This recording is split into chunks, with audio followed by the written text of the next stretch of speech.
फसल पीली पड़ रही है। लगता है मिट्टी में नाइट्रोजन की कमी है।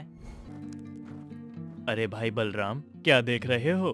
नमस्कार डॉक्टर साहब, मैं देख रहा हूँ मेरी फसल के पत्ते पीले पड़ रहे हैं। मुझे लगता है ये नाइट्रोजन की कमी के कारण हो रहा है।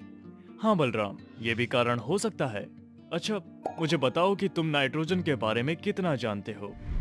डॉक्टर साहब, हम किसान तो नाइट्रोजन इसीलिए डालते हैं क्योंकि इससे पौधे हरे रहते हैं और साथ में अच्छा विकास भी मिलता है। हाँ बलराम, तुमने सही कहा, लेकिन इसके साथ तुम्हें नाइट्रोजन के और अधिक फायदे भी बताता हूँ। और इतना ही नहीं, हमें नाइट्रोजन के अत्यधिक प्रयोग से होने वाले नुकसान को भी अनदेखा नहीं करना चाहिए। जी डॉक्टर साहब, आपने सही कहा कि हम किसान अक्सर चीजों को अनदेखा कर देते हैं। हाँ, तो आओ सबसे पहले बात करते हैं फसल में नाइट्रोजन के फायदों के बारे में।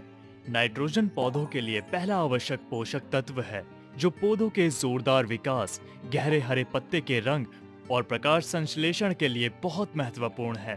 नाइट्रोजन प्रोटीन के निर्माण में भी भूमिका निभाता है, जिसकी कमी के कारण पौधे मुरझाकर मर जाते हैं। नाइट्रोजन से पौधों में दानों का आकार बड़ा हो जाता है और पौधों के कल्ले अधिक मात्रा में निकलते हैं। आओ अब बात करते हैं फसल में नाइट्रोजन की कमी के लक्षण के बारे में। अच्छा बलराम, क्या तुम फसल में नाइट्रोजन की कमी के लक्षण बता सकते हो? डॉक्टर साहब, नाइट्रोजन की कमी के कारण पौधों के पुराने पत्ते हल्के हरे और पीले रंग के हो जाते हैं और साथ ही पत्तियां भी गिरने लगती हैं। वाह बलराम, एकदम सही जानकारी दी है तुमने। पर्याप्त नाइट्रोजन के बिना फसलें क्लोरोफिल का उत्पादन नहीं कर पाती, जो फसलों में भोजन बनाने के लिए आवश्यक है। पहला लक्षण पुरानी पत्तियों का पीला पड़ना है। ऐसा इसलिए क्योंकि पौधे उपलब्ध नाइट्रोजन के साथ नई वृद्धि प्रदान करने को प्राथमिकता देता है। इसलिए कमी के लक्षण सबसे पहले पुरानी पत्तियों में ही दिखते हैं। इसके अतिरिक्त पौधों की वृद्धि रुक जाती है और पत्तियां छोटी और संख्या में कम हो जाती हैं। कल्ले बनने वाली फसलों में कल्ले कम पड़ते हैं और छोटी बालियां दिखाई देती हैं, जिससे पैदावार प्रभावित होती है। दलहनी फसलों में प्रोटीन की मात्रा कम हो जाती है तथा दाने भी सिकुड़ जाते हैं। आओ अब नाइट्रोजन के अधिक उपयोग के कुछ नुकसान भी जान लेते हैं। क्या तुम ये भी बता सकते हो बलराम? इसके बारे में मुझे कोई सटीक जानकारी तो नहीं है डॉक्टर साहब। बलराम, अधिक नाइट्रोजन के कारण पौधों को नुकसान पहुंचता है। कुछ किसान अच्छी उपज प्राप्त करने के चक्कर में जरूरत से ज्यादा नाइट्रोजन मिट्टी में डाल देते हैं। अधिक नाइट्रोजन से अंकुर मुरझा जाता है तथा युवा पौधों की पत्तियों पर मृत धब्बे दिखाई देते हैं। नर्म गहरे हरे पत्तों का समूह कीट और रोग से ग्रस्त हो जाता है।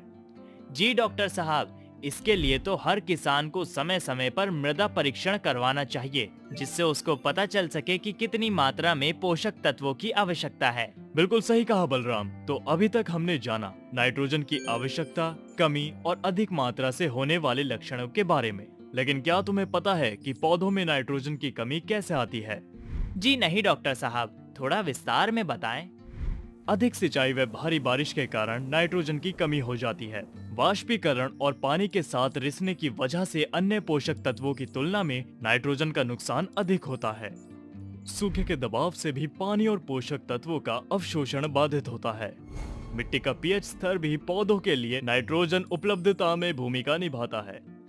खरपतवारों का जमाव भी फसलों को महत्वपूर्ण तत्वों से वंचित करता है। खराब जड़ वृद्धि के कारण भी पौधे मिट्टी से पर्याप्त नाइट्रोजन को अवशोषित करने में सक्षम नहीं हो। उर्वरकों के प्रयोग द्वारा अधिकांश किसान नाइट्रोजन की पूर्ति के लिए रासायनिक उर्वरकों जैसे urea, calcium nitrate, ammonium sulphate आदि का प्रयोग करते हैं। इन रसायनों के अधिक प्रयोग से मृदा का स्वास्थ्य भी खराब होता है। जैविक खाद के प्रयोग द्वारा इस तीन में पौधों को नाइट्रोजन की पूर्ति के लिए विभिन्न प्रकार के खाद जैसे पोषक